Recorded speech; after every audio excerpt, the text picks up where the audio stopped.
ഈശോ മിശിഹായ്ക്ക് സ്തുതിയായിരിക്കട്ടെ. പരീക്ഷകളിലും മത്സരങ്ങളിലുമൊക്കെ വിജയിക്കാൻ ആഗ്രഹിക്കുന്നവരാണ് നമ്മൾ ഓരോരുത്തരും, അല്ലേ? എന്നാൽ സ്വർഗത്തിലെ മത്സരത്തിൽ വിജയിക്കണമെന്ന് നമ്മളിൽ എത്ര പേർ ആഗ്രഹിച്ചിട്ടുണ്ട്? പഠനത്തിലൊക്കെ ഒന്നാമനാകുകയും എന്നാൽ താൻ സ്വർഗത്തിലെ മത്സരത്തിലാണ് വിജയിക്കേണ്ടത് എന്ന ലക്ഷ്യത്തോടെ ജീവിച്ച ഒരു 19 വയസ്സുകാരനെ ഇന്ന് നമുക്ക് പരിചയപ്പെട്ടാലോ? വിശുദ്ധ ജെറാഡ് റെയ്മണ്ട്.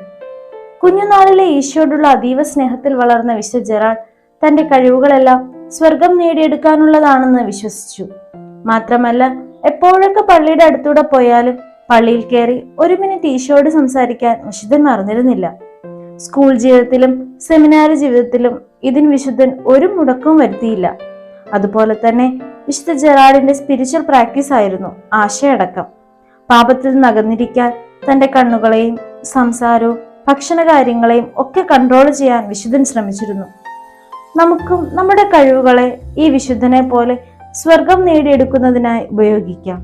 പറ്റുമ്പോഴൊക്കെ ഈശോയോട് സംസാരിക്കുവാനും നമ്മുടെ നാവിനെയും കണ്ണുകളെയും പാപത്തിൽ നിന്ന് നിയന്ത്രിക്കുവാനും നമുക്ക് ശ്രമിക്കാം. അങ്ങനെ നമുക്കും വിശുദ്ധ ജെറാഡിനെ പോലെ സ്വർഗം നേടിയെടുക്കാം. ദൈവം നമ്മെ അനുഗ്രഹിക്കട്ടെ.